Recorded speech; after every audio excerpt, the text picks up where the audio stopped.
This is your ultimate stop for everything sports. The Golden State Media Concepts Sports Podcast. Should I say more? From the NFL, MLB, the NBA to MMA, it's all in here. The Golden State Media Concepts Sports Podcast. Listen now.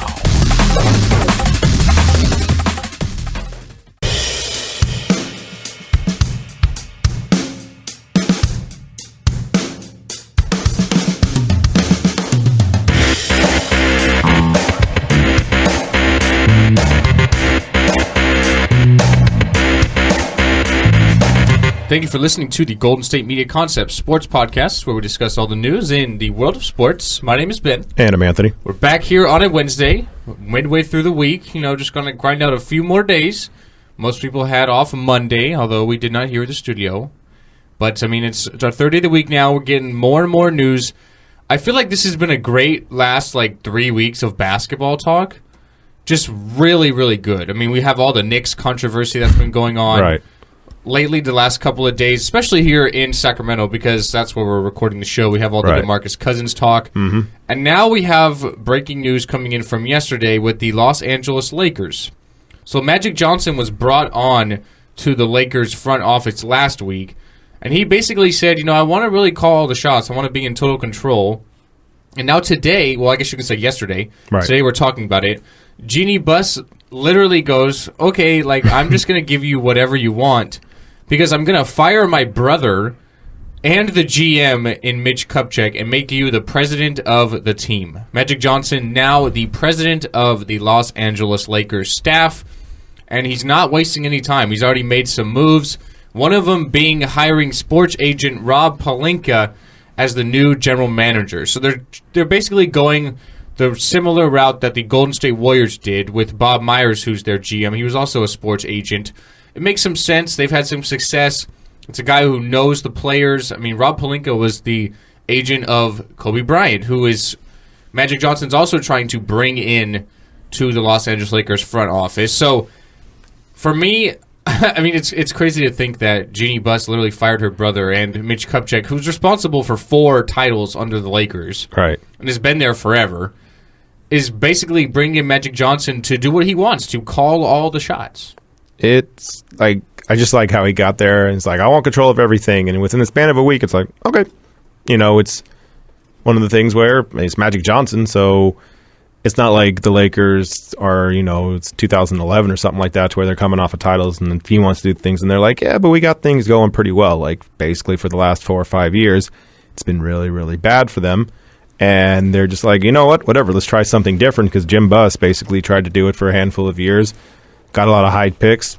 Didn't work out so far. Maybe someone turns out good in that draft. Maybe, Nick Young, they can trade him, get something good for him. Maybe, Jordan, was it Julius Randle or Brandon Ingram or D'Angelo Russell, or any of those guys can turn out to be good. But as of right now, there's just a lot of pieces that haven't amount to anything close to winning. Exactly. The Lakers have been really a train wreck for the last, I'd say, 4 or 5 years. They've gone 3 years in a row now without making the playoffs. Last year, they were 17-65, which was their worst season in franchise history. They're making a nice little comeback this year. They're already 19-39, so they've already won more games than they did last year. Right. I feel like Luke Walton's a decent coach. And you mentioned they have some young pieces. I think Julius Randle can be a decent big man. You have D'Angelo Russell at the point guard position, who could be okay. And then you have Brandon Ingram, who I guess you can say the jury's still out on him because he's only a rookie. He's only played halfway through his first NBA season. He's still got to get better, get some more weight on him. And they have the 3rd worst record in the league right now, so they're going to get another top pick in probably the deepest draft in the last decade. Mm-hmm. So the Lakers are trying to make some moves. But really, I guess you can say this is kind of the product of what they've done, as you mentioned, the last 5 years. Because they got tied down by Kobe Bryant because they didn't amnesty him, and they gave him that monster deal worth what was it, $24 million a year for his last couple of years? Basically, He got injured, and he didn't play, basically. And then you brought in the trade for Steve Nash, who has a monster deal, and literally said he was not going to retire because he wanted to get paid, even though we all knew he should have retired. You brought in Dwight Howard to try and be that next great big man in L.A., and he decides to go to Houston instead. So they've kind of screwed it up the last 4 or 5 years. So it seems like Jeanie Buss is kind of just starting fresh. And now you have Magic Johnson as the president. He said he wants to call all the shots. For me, you brought in Rob Pelinka as your GM, but I still feel like Magic Johnson is the GM of this team. Like, Pelinka's going to do exactly what Magic says. Do you think Magic's going to sit back there and just kind of be the recruiter role? Because that's what he's trying to do here. It's Magic Johnson. He's trying to bring in Kobe Bryant as well. He's trying to lure that big-name free agent. Russell Westbrook's a free agent in 2 years. If DeMarcus Cousins doesn't sign a long-term deal with the Pelicans, he's a free agent in 2 years. Magic Johnson's job is to try and lure people back to L.A. And honestly, I feel like he's calling all the shots even though Pelinka's the GM. I don't think there's much that Pelinka's doing without Magic's approval, I'll say that. Yeah, no, I would probably say that Magic's probably the guy there that's going to make the decisions, and fine, like he gets to be the, not figurehead's the wrong word because he's going to make decisions, but he gets to be like the basically piece that you show. It's like, okay, we have Magic Johnson, which has kind of been a trend that we've seen around the NBA or actually just around sports in general, right? Like you here in Sacramento, Vlade Divac, a former player, is just like, okay, he's going to be the GM. So Phil Jackson went over to the Knicks because, he was successful as a coach. Okay, let's see if he can do it as a GM. Hasn't really worked out for either one of those. You get Pat Riley, who is a good coach, and he's been a pretty good GM for the Miami Heat. It's been hit or miss depending on where you go. NFL, you got stuff like John Elway. I'm trying to think else. Like Ozzie Newsome was a player, but then he became a pretty good GM as the... Danny Ainge is doing good. Danny Ainge, right. Kevin McHale was that a little bit. Like you've had players that basically just decided, okay, we're going to be... in front of or behind all the scenes now because we were great as a player, we're going to be great as this, and it's hit or miss as far as that goes. And with Magic Johnson, like you said, like the one thing he has more than all the people that I mentioned before, more than Danny Ainge, more than John Elway, more than any of the guys, they're in Los Angeles. And being in Los Angeles, you have the advantage of the glitz and glamour and everything else like that. And if you could talk to Magic Johnson, he's still Magic Johnson, right? It's one of those things of just like, I guess Elway's still Elway for NFL circles, but like Magic is one of the 4 or 5 most recognizable NBA players of all time. So like if he goes over to you, because one thing with like you talk about when they had Kobe, and I never really judged the Lakers for giving Kobe that giant contract because it wasn't like it was for like 5 years. I think it was like 2 or 3 years. It was 2, and it's Kobe. And it's Kobe, and it's one of those like respect contracts where it's just like, okay, even though we sucked for a while, we at least can prove that, like, if you're with us and you matter to us as a franchise, we will take care of you, which has some, weight. It holds some weight later on if you have a player that's been there for a while. The funny thing is, I looked at this, the entire Lakers history, Minneapolis and Los Angeles, they've only missed the playoffs technically 8 times. If they miss it this year, it'll be 9 years. And it'll be 4 years in a row that they haven't made it. So this is by far the worst stretch they've ever had in their career. But like I said, Magic Johnson goes in there. He's going to try and wow you. He's still beloved by almost anybody, and he at least gives you a shot of recruiting a big-name player. Because if he goes in there, starts, laughing and high-fiving, and just that magic smile, they'll probably be like, it'll at least give you pause and like, okay, maybe I'll do this, maybe. The question for me is this going to work, though? I mean, we said the same thing when Michael Jordan took over ownership of the Hornets, and at that time it was the Bobcats. It's Michael Jordan. Are you going to say no to him? No one has gone to Charlotte. Sure. You had Phil Jackson go to New York, and it's Phil Jackson, and that didn't work out either. And now, given the last few weeks, I don't think anyone's going to go to New York. So it hasn't really worked out exactly right. Can Magic be that difference maker? It's still up in the air. We have to find out and see. Right. But it hasn't really worked out yet. I feel like people in the NBA, I guess you say this generation as opposed to maybe even as early as 5-10 years ago, I feel like they don't really care about where they are as long as the team's good. Right. Look at the conference finals of last year. You had Cleveland and Toronto and Golden State and Oklahoma City. Right. The Bay Area with Golden State and Oakland is a big market. Aside from that, Cleveland, I mean, they've been a laughingstock of sports forever. Toronto is not a big market, and neither is Oklahoma City. But yet those were not necessarily the 4 best teams, but the last 4 teams alive. Right. So I feel like people don't really care much about the media market in this current day and age. They care about getting championships. True. No, and that's fair because you kind of saw that with Kevin Durant, right? Kevin Durant decided to go to Golden State, which, is a big market, but he was getting offers from the Lakers, from the Celtics, from the Miami Heat, from all these people. Like everybody turned down money to not return back to OKC. Right. And you got to have a couple things, right? Like Magic will help. I don't think it's that he's going to be a hindrance unless he's one of those like super involved, like, no, I want this guy, and he's just making terrible decisions left, right, and center. You have to have like a couple different things, right? You have to, number one, have what I would call the like front man of the group, right? You have to have someone that's like the recognizable, like, oh, okay, cool, this is the guy that's like brings people in, so you want to meet him. But then you also have to have like the smart guy. Like you have to have the guy that, like basically one story I heard about Kevin Durant when he went to Miami to like, you know, do the interview was they had Eric Spoelstra, the coach, go in there and talk to him and say like, look, we think you're the best player in the world. You're taking all these difficult shots. We'll show you here, here, and here, like how you're taking these bad shots. If you stay with us, we can get you better shots here, here, and here. Like basically showing him like, if you come with us, you're going to get the best shots that you can take. You're going to like shoot a lot better. It's going to work out a lot better for you because we can make you a better player. And all Durant basically did was say, like, he really appreciated that, but he's like, okay, I'm going to take everything you just said, and all what you just said may also work in Miami, but it's also really going to work in Golden State, so I'm going to take what you said and put it over there.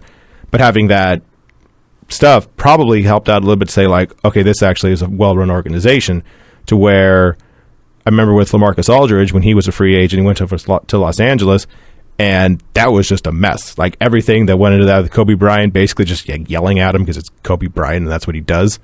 Like you have to have like a guy that you love and also a guy that's going to tell you all the analytical / statistical things that like help you out to say like, okay, no, this is why this is going to work out, and then get wined and dined by the, you know, front man.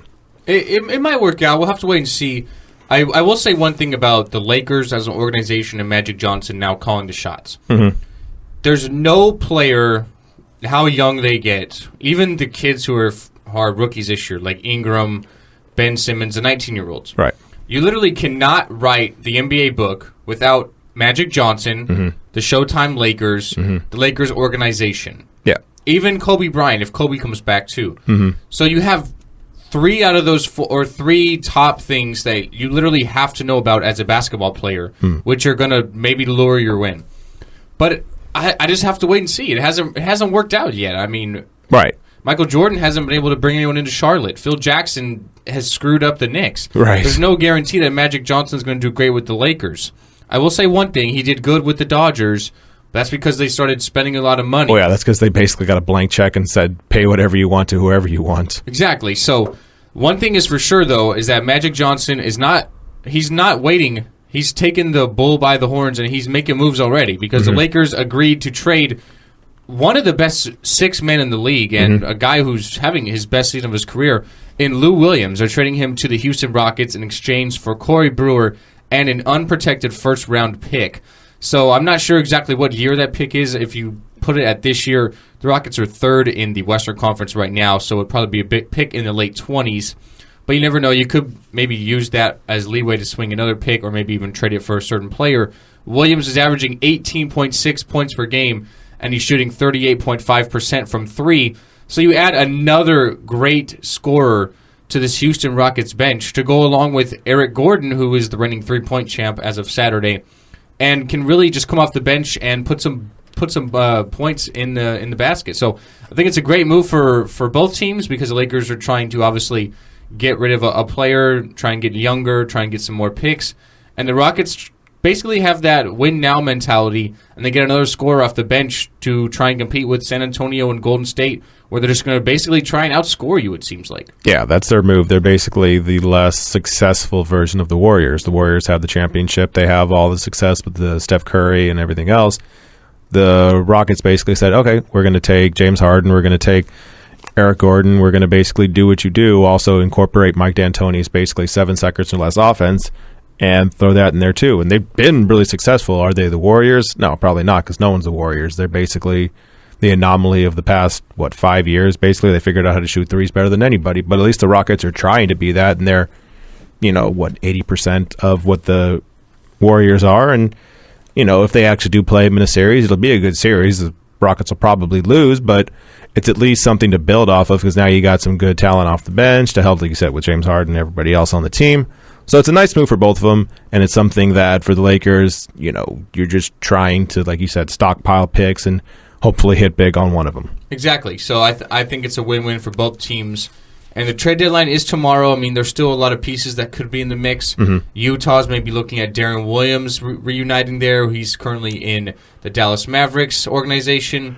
Possibly the Celtics, with all those picks they have from the Nets, making a move for Paul George, Jimmy Butler, Blake Griffin.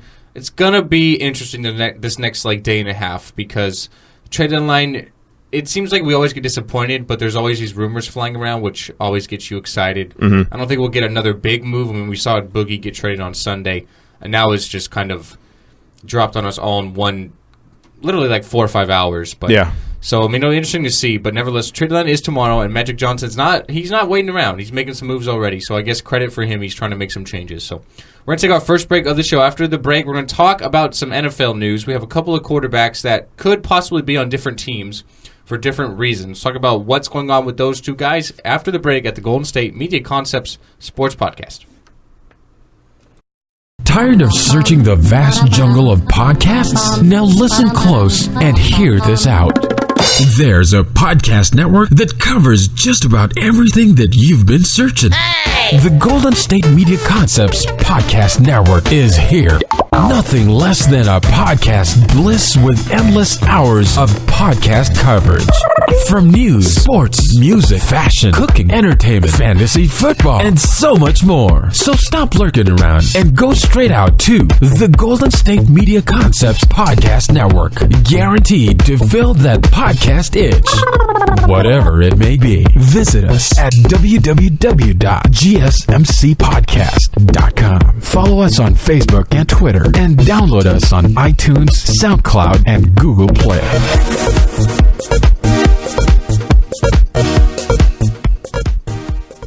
The new league season in the NFL is upon us. I guess you can say kicks off, no pun intended, March 9th.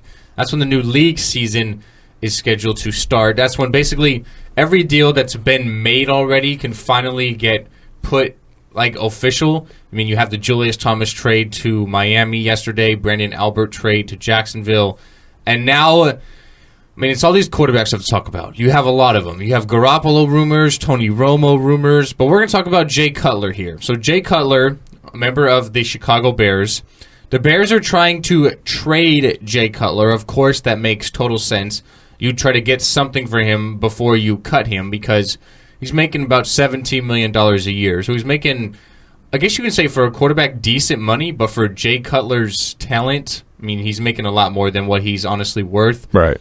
So they're trying to, of course, trade him to get something for him before they more than likely cut him on the start of the league season on March 9th. The problem for me is I don't know who in their right mind is going to trade for Jay Cutler. Kind of like the same thing with Tony Romo. The Cowboys, of course, wanted to try and trade for Tony Romo to get something for him, but no one's going to pick up that monster deal, so they're probably going to have to release him.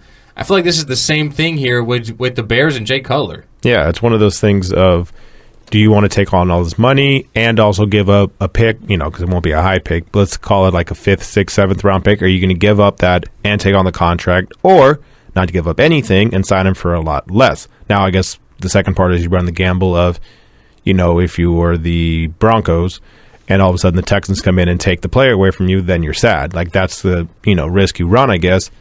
Also, it's Jay Cutler. This is not Tony Romo. This is Jay Cutler. We've seen Jay Cutler. Jay Cutler is really, really, really, really talented, has a super strong arm, also makes dumb decisions. And people have also challenged and questioned his commitment. Right. It seems like at times he doesn't really care that he's losing, which is honestly the worst thing in my eyes. Because you have to have some sort of competitive edge, and it seems like Cutler just simply does not have that. I will say one thing for a lot of these guys. There's a ton of teams out there that need a quarterback, and to be honest, I think the best quarterback coming out of the draft this year is Deshaun Watson. But I'm not really sold on him, Mitch Trubisky, Deshaun Kaiser, really anyone coming out of college if I'm going to start my franchise. Cutler's 33. Quarterbacks play until they're at least 38, 39. So he has at least 4, 5, 6 solid years where he could maybe contribute and be kind of that bridge if you want to wait on getting a quarterback in a draft maybe next year or the year after that. I mean, there's a lot of guys that are out there. Tony Romo, Jimmy Garoppolo, Jay Cutler, even a guy like Mike Glennon, who's a free agent. Teams could think that he could be a starter for a while. So there's a lot of teams and guys out there that have some opportunities. So I'm sure Cutler will go somewhere, whether it be San Francisco, the Jets, the Texans and Broncos probably feel like they're a quarterback away. So there's some options out there for Cutler as far as where he wants to go. I think a dark horse in this could be like a team like Jacksonville, because they don't really seem like they're sold on Blake Bortles that much. And he's got some decent pieces around him. You have Allen Hurns, Allen Robinson, decent running game. It could be okay, but there's a lot of teams out there that are desperate for quarterbacks, because we all know you have to have a quarterback to succeed in the NFL. You just have to. Right. You have to have either... You have to have a legendary defense or a quarterback. Right. And the quarterback has to be either elite, like the Brady, the Aaron Rodgers, the Drew Brees, something like that, or you have to have one like a Russell Wilson who's super cheap, right? It's got to be one of those two things. You got to have either the dude that's basically like, yeah, that's fine. I'll make up for all the other problems because of my contract, or the guy that's, Russell Wilson making $1 million a year, but it's enough to pay all the people on defense, so they can kind of combine all those things. And also, okay, so outside of Jameis, since since Andrew Luck was basically the no-brainer, yeah, take him number 1 overall pick, and since Jameis, I can't think of another quarterback that people have been sold at. Like, you can hear like, oh, Jared Goff's going to be good, or Marcus Mariota could be good. About coming out of the draft? Coming out of the draft, yeah. Like, because you talked about like all these people coming out of the draft and not sold. Like, honestly, since Andrew Luck and Jameis Winston, we saw what he could do.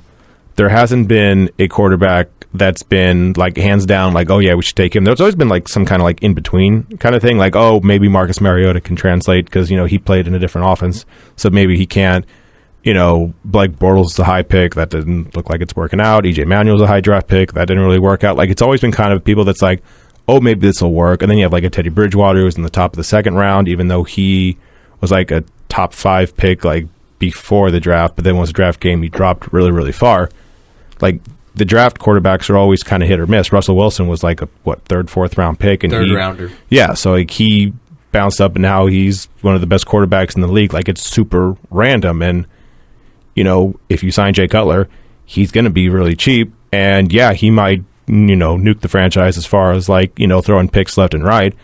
But if he's bad after a year, you don't got to keep him past that. So it's at least a thing to like take a look at with him. Exactly, and a team that I honestly like is even a team like the Jets. 2 years ago, they should have made the playoffs, but they lost the last game to Buffalo. Mm-hmm. And then last year was just a train wreck. They brought in the journeyman quarterback in Ryan Fitzpatrick, who had a great season before that, 31 touchdowns. Right. And then this year, it just didn't really work out.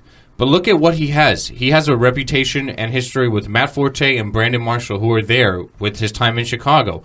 So it could work out. It could be decent for a couple of years. I think their defense will be a lot better, although they have to really figure some things out, Darrelle Revis being one of them. Mm-hmm.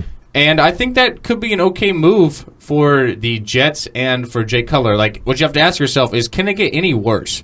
Because they're basically hit the reset button and are trying to re-scrap everything. So it might be okay for a couple of years, because I'm not really sold on a lot of these quarterbacks coming out. And as bad as Jay Cutler might be, mm-hmm. I'd much rather have him than Deshaun Watson or Mitch Trubisky or Deshaun Kaiser, or really, honestly, what you can honestly get as far as a free agent quarterback is concerned, because Tony Romo's not going to go to the Jets. He wants to go to a team that's going to win. Right. You're going to have to trade for Jimmy Garoppolo. You have to give up probably at least a first-round pick. Sam Bradford was worth a first and a fourth.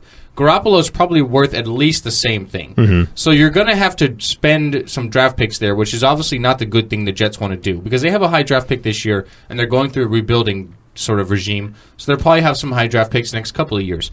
So the cheapest thing you might be able to do is Cutler for a couple of years. But all that is left to be seen. We won't find anything out until March 9th. The Bears are trying to trade Cutler, but Anthony and I both don't think there's any way someone will take on that contract, at least for now.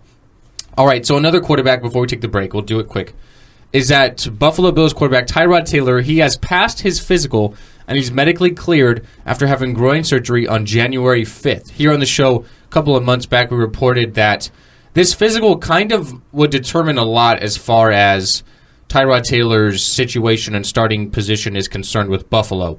They started EJ Manuel the last game of the season last year, thinking that Tyrod Taylor may or may not be their guy, because he has a clause in his contract that guarantees him $27.5 million next year if the Bills do release him. So they're not going to have to pay all of it, but they'll have to pay some of it. But is Tyrod Taylor your franchise guy? For me, I think he's an okay quarterback. I don't think he's a franchise guy. I think he's maybe a bridge guy who can sort of get something on your team for a couple of years. But now that he's passed his physical, I think that gives the Bills more leeway to release him, because if he's injured, they couldn't do it. They just would not be able to do it. But now he's obviously cleared to play. Yeah, so it was kind of a weird thing, because I remember when it was happening, he got the surgery, because basically it's a thing of just like, okay, well, I'm hurt. I'm going to get this, surgery done, because worst case scenario, if I'm not injured or if I'm not healthy at the time, then claim injury, get all the money, which I'm not going to knock him for. I mean, $27 million. Like, if you can get $27 million, you get $27 million.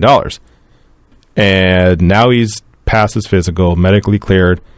All of that's good, and he's another one. Like, if they release him being healthy and everything else like that, if he's available, like, he's not Tony Romo, he's not even Jay Cutler, but he's still someone that, like, if you put in the right situation, like, let's just swap him and Osweiler. Like, just swap those two out. Like, he's got to be better than what Osweiler was, and they're going to have a good defense and a good, receiving core. So, I mean, that right there would make the team a lot better just with him. Like, he's not great, but he's better than what they had with Osweiler, because Osweiler looked terrible last year. Yeah, Osweiler, to me, was the worst starting quarterback in the NFL last year. I still stand by that point. Mm-hmm. But for here, it's what the Bills honestly see in Taylor, because if they keep him on their roster, he's due $30.75 million before March 9th. If they get rid of him, they're not having to pay him anything because he's cleared to play now. So it's what the Bills honestly see and think of Taylor. I honestly don't think he's a franchise guy.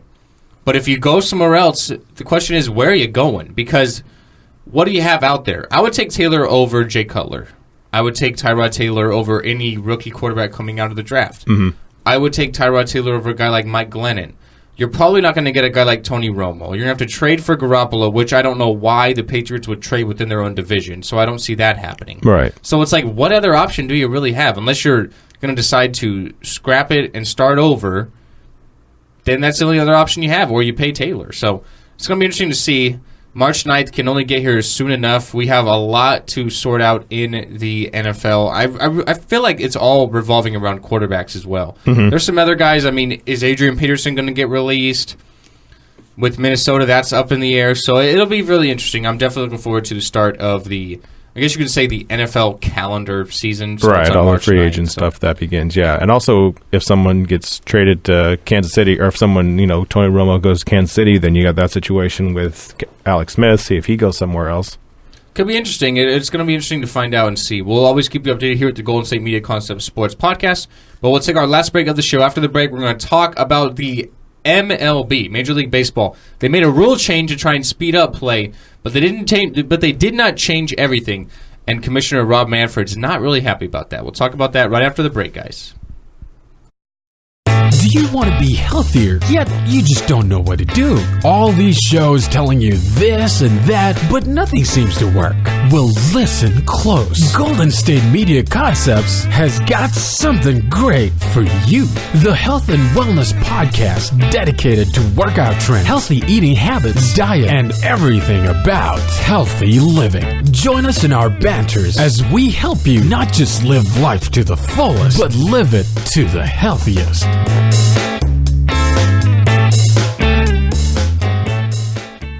Welcome back into the Golden State Media Concepts Sports Podcast. We're going to talk about Major League Baseball. Yes, baseball, they are in spring training.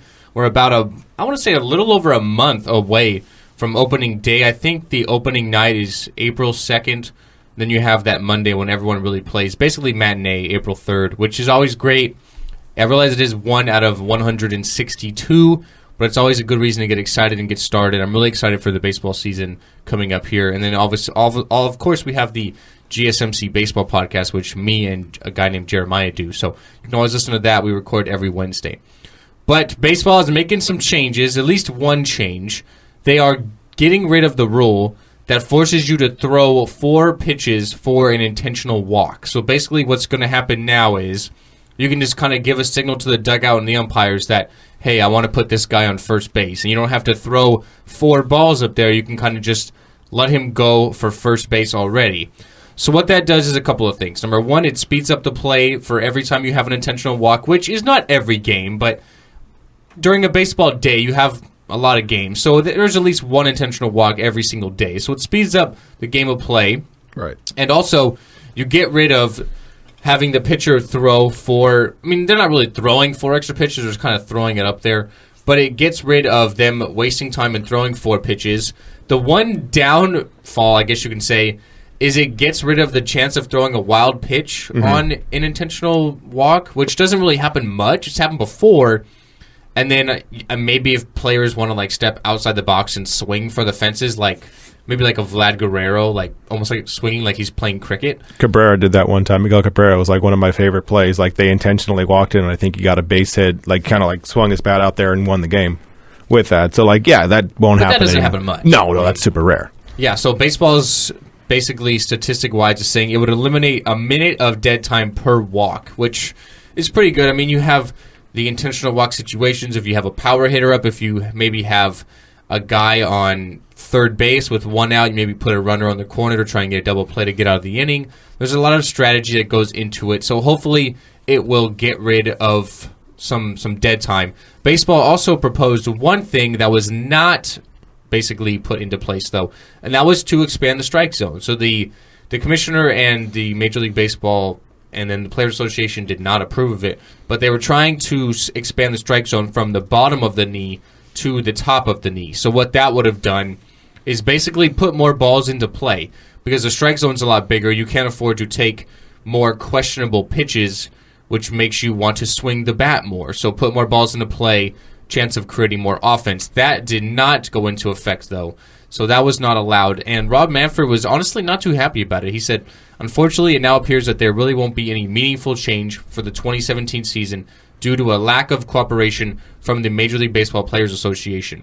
I've tried to be clear that our game is fundamentally sound, that it does not need to be fixed as some people have suggested, and I think last season was a kind of demonstration of the potential of our league to captivate the nation and of the game's unique place in American culture. I believe it's a mistake to stick our head in the sand and ignore the fact that our game has changed and continues to change. So he's not really happy about that last trade, or not that trade, but that last proposed move that did not go through. But to me, that's not that big of a deal. I mean, I think the walk one is important. I think that's something that needed to be implemented years ago, and I think it's a step in the right direction. They're baseball, and I think Manfred's done a really good job of trying to speed up the time of play. You have the whole clock counting down between innings now. You have the amount of time that people and the coaches can go to the mound per inning before they have to make a change. So I feel like all this stuff is really going in the right direction. I feel like baseball is doing some good things. Yeah, I mean, the intentional walk thing is one of those things that always seemed kind of weird to me. It was just like, you're going to keep throwing this pitch, even though by pitch 2, it's like, okay, so this is clearly going to be an intentional walk. We just have to do these 2 more pitches. Okay, that seems weird. So that part I like. Like, that it basically is kind of one of those, like, obvious things that people have always been like, wait, why are we throwing 4 pitches? Like, if you're going to count pitches thrown, like, those 4 actually count. Like, that's going to, get up there. And if you do that, call it 10, 12 times or whatever in the span of a season or something like that. Like, that's 40, 48 pitches, 50 pitches, 52 pitches, something like that. Like, all these pitches ended up counting. If you want to reduce the wear and tear on pitchers, that'll just be a thing to where it's like, okay, yeah, just you tap your arm or whatever, you point to first. It's like, yeah, I don't want to do this anymore. You go to first. That's fine. That one's kind of cool. I do like that part. And the other one, that's just him wanting more runs in baseball.